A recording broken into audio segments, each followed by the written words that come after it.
Welcome to the Businesstalk podcast. I am your host Deepak from India. Today we are honored to welcome Dr. Robert Austin, Professor of Information Systems at Ivy Business School and affiliated faculty member at Harvard Medical School as our distinguished guest on this episode of Business Talk. Before joining Ivy, Dr. Austin held professorships in innovation and digital transformation at Copenhagen Business School and in technology and operations management at Harvard Business School, where he also led the Chief Information Officer's executive program for more than a decade. He is a prolific scholar and practitioner with extensive publications in leading academic and practitioner outlets, including top journals in information systems, management, and innovation, as well as a major business media. He has authored numerous books, over 100 cases and teaching notes, several digital learning products, and two widely enrolled MOOCs on Coursera, and his cyber attack simulation earned a prestigious international award for serious games in 2019. His recent work on neurodiversity employment initiatives is supported by the Canada Social Sciences and Humanities Research Council. Alongside his academic roles, Dr. Austin has spent many years advising and educating senior leaders in global organizations, particularly C-suite executives, and serving on boards, especially in the technology sector. He contributes to major international award platforms for digital leadership, including serving on the global jury for the CIO 100 Awards and judging MIT Sloan's International CIO Leadership Award, and he has also advised European Commission on digital skills, innovation, and e-leadership. Today, Dr. Robert Austin joins us to explore critical insights from his seminal work, Measuring and Managing Performance in Organizations, a foundational text that examines how performance measurements shape organizational behavior and uncover the often hidden risk of measurement dysfunction. It's my pleasure to now welcome Dr. Robert Austin to the conversation. Dr. Austin, we are deeply honored by your presence and grateful for your time with us today. I'm very happy to join you. Thank you for having me. Professor, you highlight that measurement can be potentially dangerous and make performance worse rather than better. What first convinced you this was a pervasive pattern, not just isolated cases? Yeah, so dangerous is probably a strong word, but clearly, the word I think I use in the book more often is dysfunctional, meaning that it's exactly what you said. It has an opposite effect from what you intend, right? You intended it to be positive, it ends up being a negative force. I guess the first thing I would note is I'm not the first person to make this argument. So some of the people who have made it before are people that I draw on in the book. So for example, in 1956 in Administrative Sciences Quarterly, yeah, it's the early days of that journal, but it's now considered a very prestigious journal. A gentleman named V.F. Ridgway wrote a piece with the title "Dysfunctional Consequences of Performance Measurement." So in that article, he documented a number of instances where this seemed to happen and concluded that it was quite systematic, right? That it happened more often than not. Um, Another person who influenced me, another researcher, Peter Blau. Peter Blau wrote a book. I think it was called The Dynamics of Bureaucracy, and he published it in the early 1960s.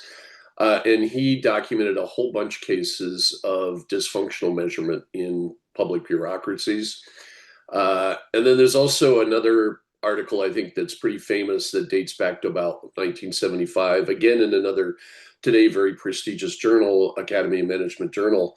His article was called "On the Folly of Rewarding A While Hoping for B."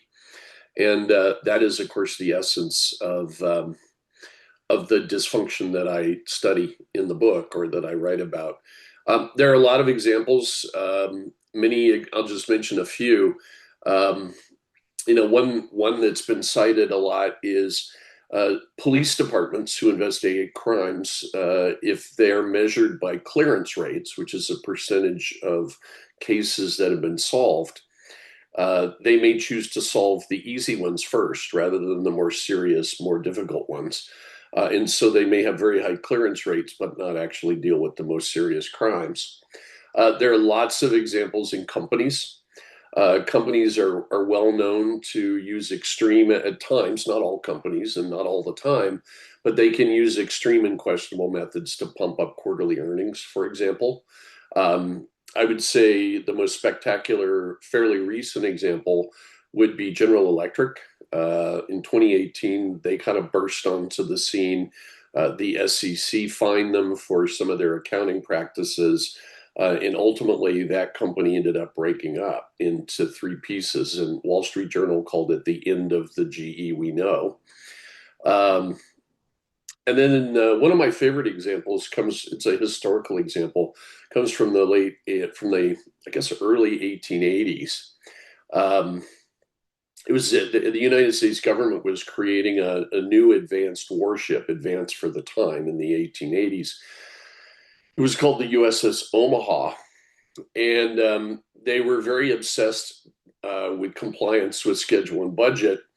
But because of that obsession, they neglected to design in enough space for fuel storage.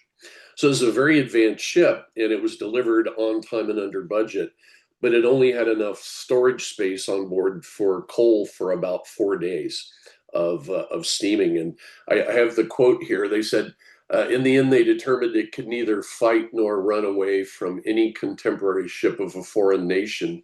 So because of the emphasis on schedule and budget, nobody had been willing to force notice of this problem at a high enough level to get it corrected. And according to a report at the time, they actually had to rebuild it, and its rebuilding cost the full price of the original price. They had to basically pay for it twice. So, back to your question, what pulled me into this, I think it was, given all of these examples and this history, I concluded, I think that the real puzzle was, given that there are so many examples of this kind of dysfunction, why is our reflex towards organizational measurement so favorable, right? And so kind of universally favorable, right? Because I think in just about any group of managers, you can find a pretty widespread belief that it's a straightforward good idea measurement. And my conviction was this is just not that simple, right? And so I suppose my contribution in the book, I took economic agencies theory. Economic agency theory is pretty rarefied mathematical stuff. But it's often used to justify, the idea of linking reward and measurement. And I added some behavioral components and showed that mattered a lot to the conclusions, whether or not you included more realistic assumptions about human behavior. I was studying at Carnegie Mellon. This book was based on my dissertation. And I was studying at Carnegie Mellon, which, as you probably know, is, some people would say it's kind of Herb Simon University. Herb Simon being, I would say, the greatest social scientist of the 20th century. The whole university was made in his image. And so my model was very much like a Herb Simon model. So it's pretty natural for me to move in that direction. So I hope that's an answer to your question. Yes, Professor. Professor, you distinguish between motivational and informational measurements. Yet, argue that once people know they are being measured, everything becomes motivational. Have you ever observed purely informational measurement actually work in practice? Yeah, there are instances of purely informational measurement, and the way that happens is you have to disattribute it or deattribute it from individuals, right?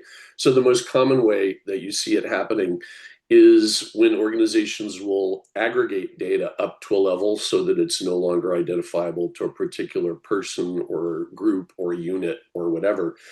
And so that avoids the idea that it is also a target.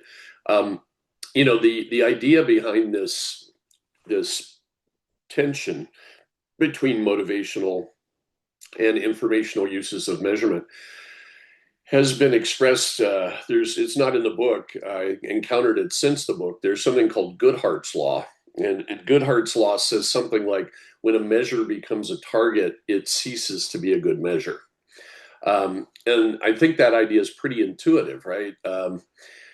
Sometimes people compare it to a sort of organizational Heisenberg uncertainty principle, right? So observing a thing causes what's being observed to be altered, to change its behavior. Sometimes people will also compare it to the Hawthorne effect. You're probably aware of that. And that, I think it's a bit apocryphal. I think it's been, there have been people who have disproven it since, but the idea is that factory workers become more productive when they're being watched, presumably because they're being watched, right? And so that's the idea. So the key to keeping measurement informational is to, as I said, is to keep it from being attributed to individuals. Because if it's attributed to individuals, then they might start to worry about how any sort of a metrics downturn reflects on their personal performance and their future job prospects, performances, pay raises, and so forth. The other thing I would probably note is that, if you tell people, if you want information to be, if you want data to be informationally useful, if you want measurement to be informationally useful, you have to de-attribute it from individuals. I would note that that often does not satisfy people. Sometimes the users of the data want to be able to use the data specifically to call out underperformers. They may also, at the same time, want to use it informationally. And I think that's when we're asking for trouble, right? When we try to get it to do both, and we think it can do both, that's when you get, a syndrome that is usually pretty disastrous. The example I always like to use is in the 1990s, there was the U.S. Navy was building a new kind of fighter jet. And that project was very expensive, but the contractors who were working on it said it was on track, it was on track, it was on track, it was on track, and then suddenly it was a disaster, right? Suddenly it was announced that it wasn't on track at all.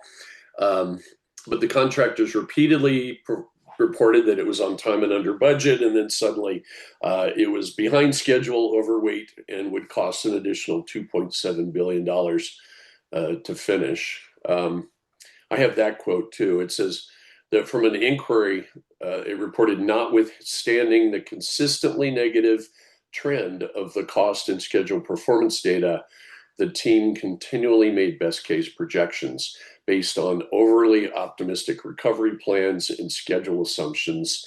They perceived significant pressure from upper management to maximize cash flow, and that pressure created an incentive to be optimistic, because progress payments would have been subject to reduction in the event of a contractor government estimate of an overrun. That's a perfect example of it was being used as a target, and it was worthless as a measure of what's actually happening.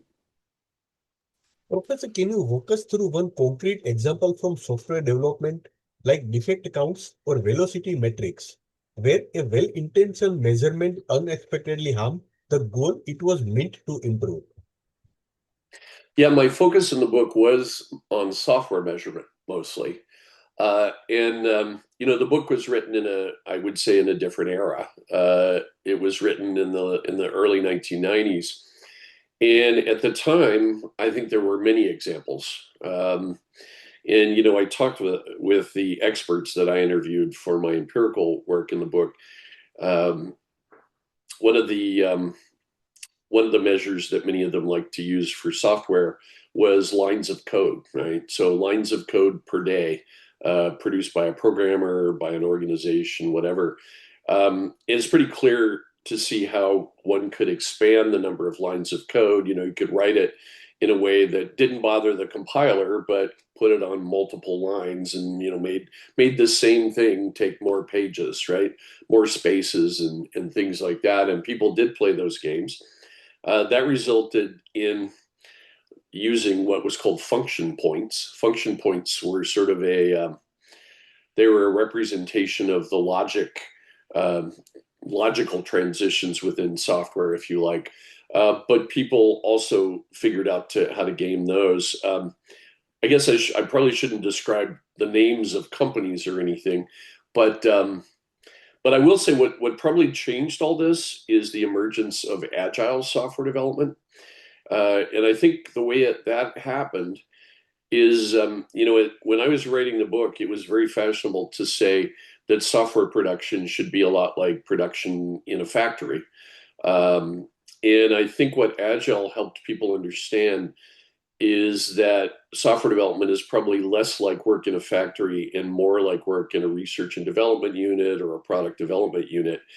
And, this may be a place where there's been some progress that people are not quite as inclined, most people are not quite as inclined to ask, those kind of simple productivity measured questions about things like, say, researchers in a pharma company.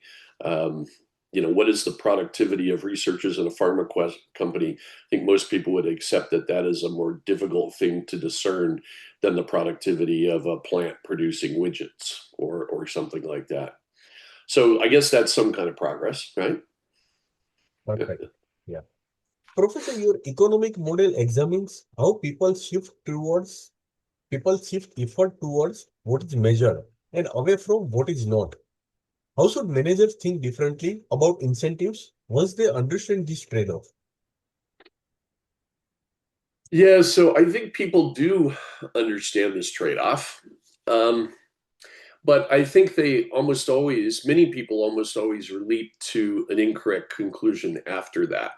So the most obvious conclusion, which I think is mistaken, is to decide that you have to measure everything that's important to producing valuable outputs. And this is the mistaken part, that you can do that, right? That you can do that reliably in most situations.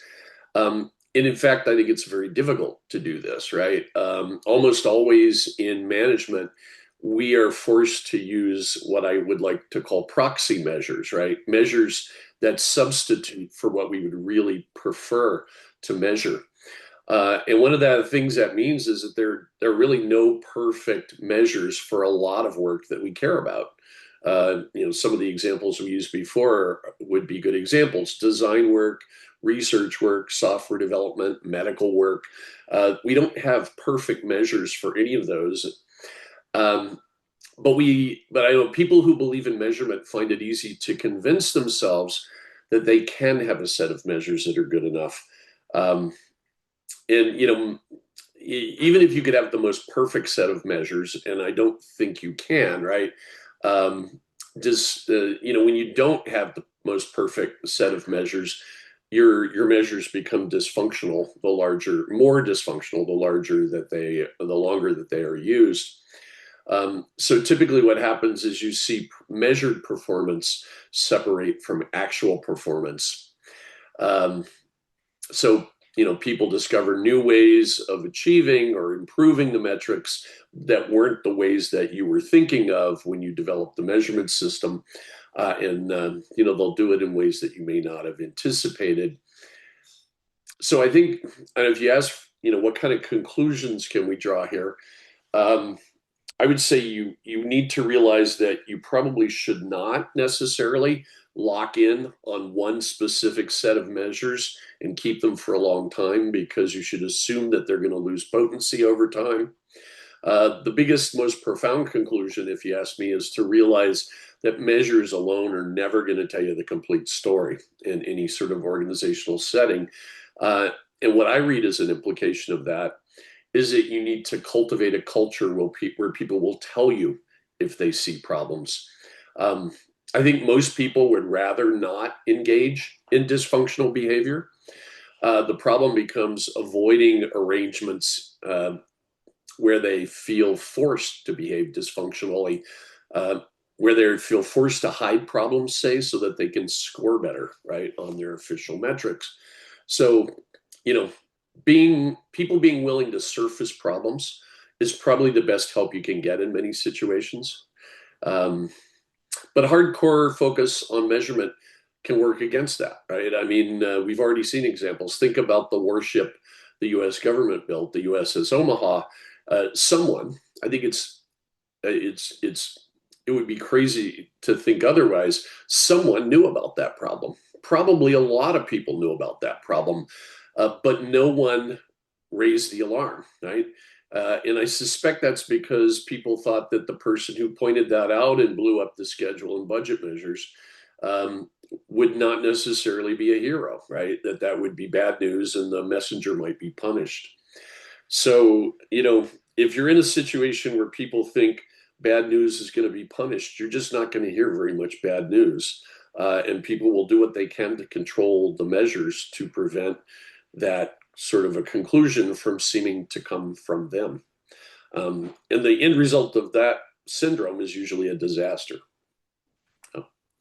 Professor, under what conditions does a delegatory, trust-based approach outperform a heavily metric-driven regime? And how do leaders know when they have crossed the line?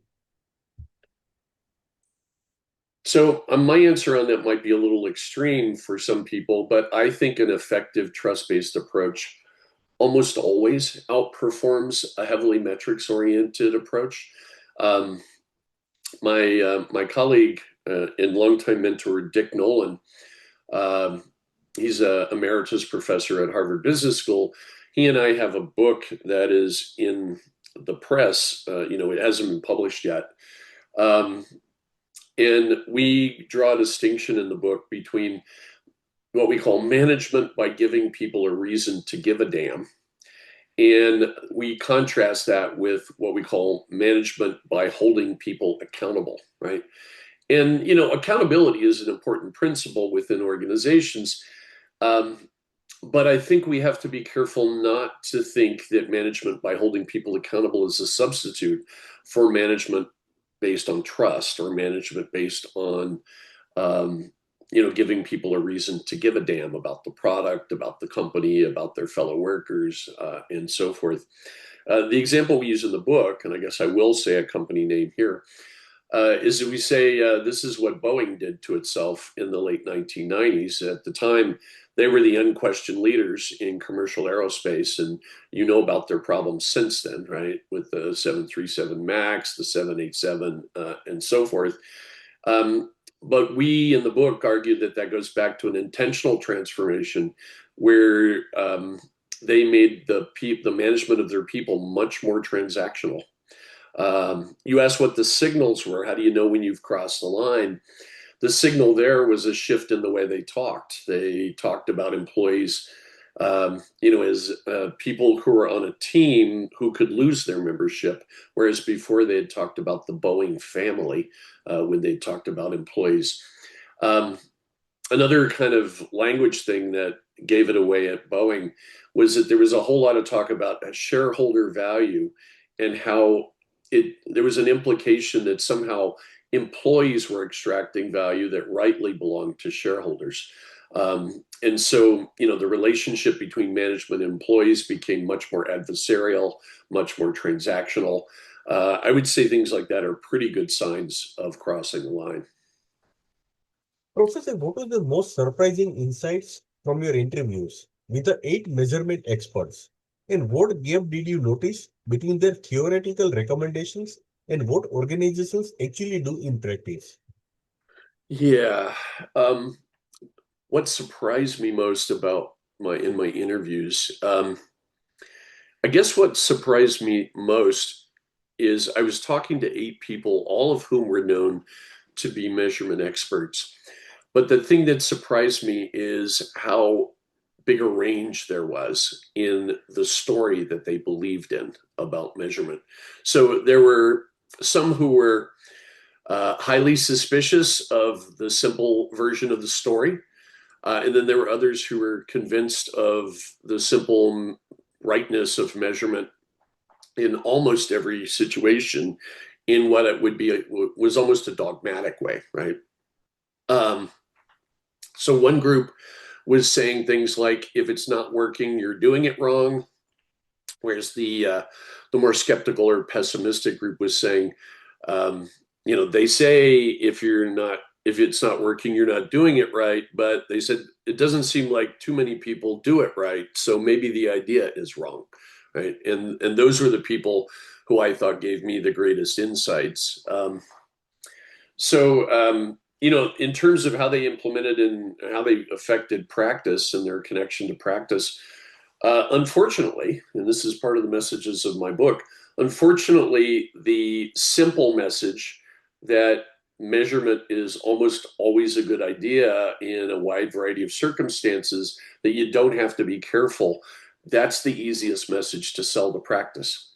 And even today, you can get in front of a group of managers and say things that go along with that story, like if you can't measure it, you can't manage it, and so forth. And people will all nod.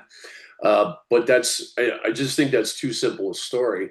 The ones that I thought I got the most insight from in the interviews, the ones who were the most careful, were having a harder time selling their arguments to practice. And in many cases, they were being ignored by practicing managers. So I sort of feel like this book has been ignored by practicing managers, some of them as well, right? I mean, it hasn't exactly, we still make the same mistakes, right? Despite, making some progress, I think. Professor, if a leader wants to redesign their performance measurement system tomorrow, what are the top 2 or 3 design principles they should apply, and what classic mistakes should they avoid?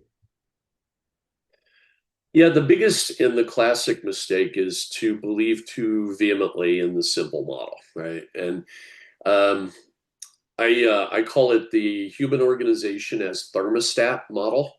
As you probably know, a thermostat turns on the heat when the temperature is below a set point, and then turns it off when you are at or above the set point, right? A really simple feedback control system.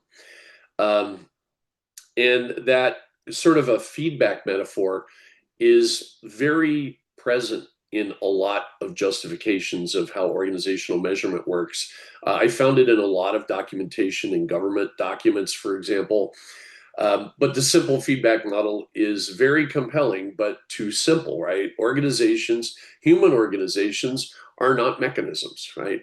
The human components of a human organization, um, they have their own opinions, they act with their own volition, they can be very clever, right? And that's not true of the mechanical components of a thermostat, right? So, a corollary principle, I guess, would be that you have to get over the idea that you can fix this, that you can get enough metrics. And a very common syndrome that I identify in the book is, a group of a group of managers who are observing management dysfunction or measurement dysfunction. They have a tendency to say, "Oh, right, this set of metrics doesn't work. But if I just add 1 more or 2 more or 3 more, then I will perfect the measurement system and it will be fine from there." That's a fallacy, right? I don't believe that. I believe that is a never-ending progression that takes you nowhere, right? Um, so you asked about principles. Um, some of them we've already talked about. De-attribute your data if you want it to be accurate. Aggregate it or anonymize it. Another one might be revisit your metrics from time to time, refresh and reset their validity. Probably the biggest one is work on your culture. I'm a big fan of an old book. I think it's from 1939, as I recall. It was by Chester Barnard. He was a practicing executive, but also very influential in organizational behavior. His book was called The Functions of the Executive. And one of the lines that I've always remembered from that book is he says, "The unaided power of material incentives is exceedingly limited," right? There's only so much you can do with incentives. I captured, because I know I was going to be talking to you, Levitt and March wrote a piece commenting on Barnard. And one of my favorite quotes from that piece goes like this. Says, "Barnard proposed that an executive create and sustain a culture of beliefs and values that would support cooperation. The appeal is not to exchanges, Pareto optimality, or search for incentive systems. It is to the construction of a moral order in which individual participants act in the name of the institution, not because it's in their self-interest to do so, but because they identify with the institution and are prepared to sacrifice some aspects of themselves for it. Um, so I did some work a while ago for the U.S. House of Representatives, the General Administrative Office, and they were interested in this measurement topic. And with them, we came up with a longer list of principles. So, and I don't remember them all, but there were things like, develop measures in cooperation with the people whose work you're trying to measure. There were things like never shoot the messenger, um, adjust measurements on a regular basis to try to get at what you're trying to measure in different ways. Take up new kinds of measurement when you problem solve, right? Use retrospective examination that includes discussion and qualitative factors to reward people. Um, there's a big difference between looking back at what someone has done from you and deciding that they've done a good job and it's worthy of reward, and telling them in advance, if you score this on a system of measurement, I will reward you. Those are really different activities, and we don't often appreciate the difference enough. Professor, you emphasize that metrics cost a ton of money. Yet many organizations believe measurement is nearly free in the digital age. How should leaders rethink the true cost of measurement before launching another KPI dashboard? Yeah, I guess I'd say for starters that the people who say that, they do have a point, that we have never had more potential things available to us to measure.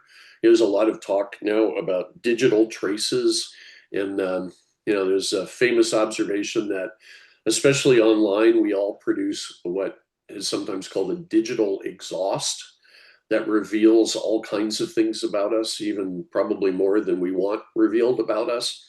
So I would concede the point that we have more things to measure and we can get at them at lower cost.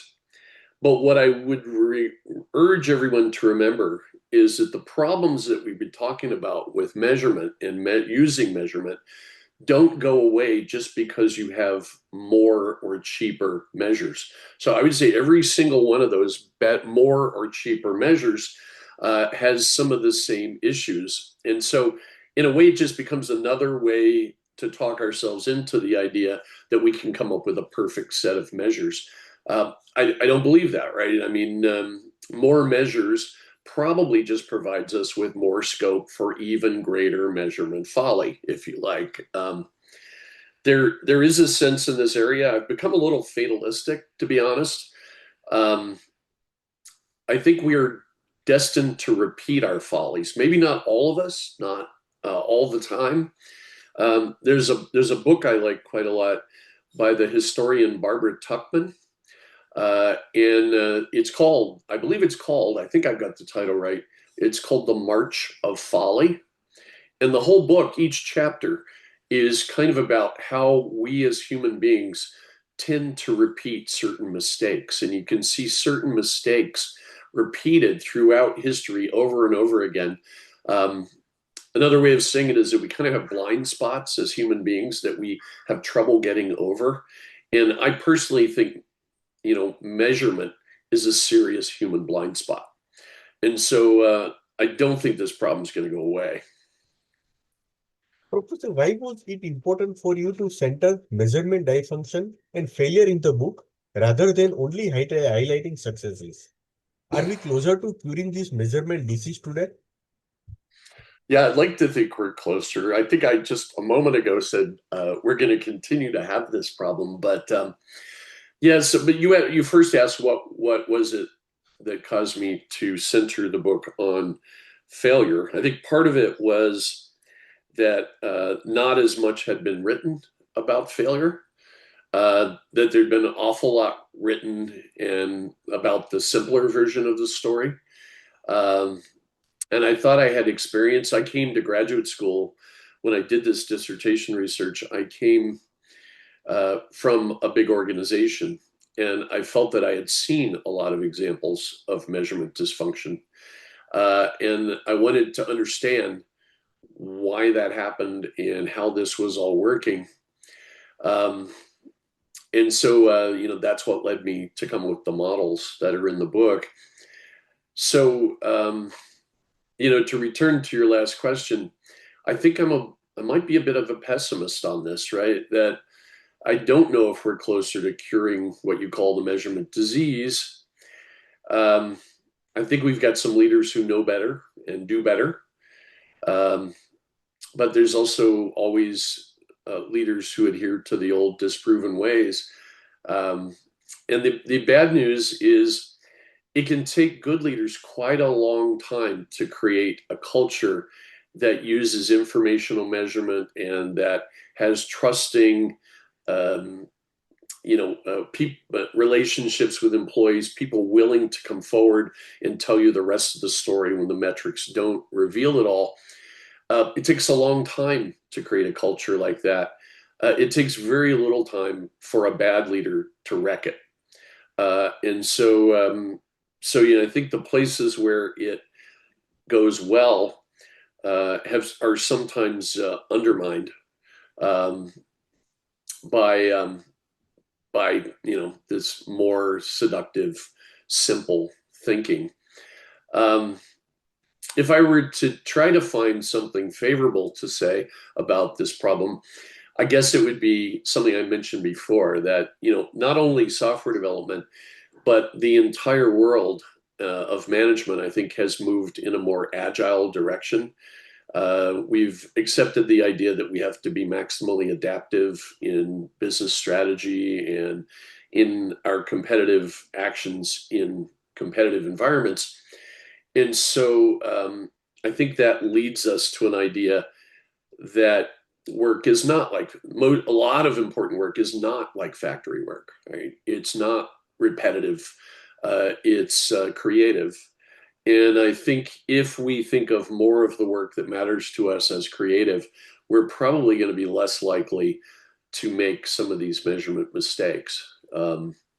Because I think I do believe we approach creative and research and human and medical and certain very important kinds of work with more sophisticated assumptions about how we should measure things and how we should think about productivity, for example.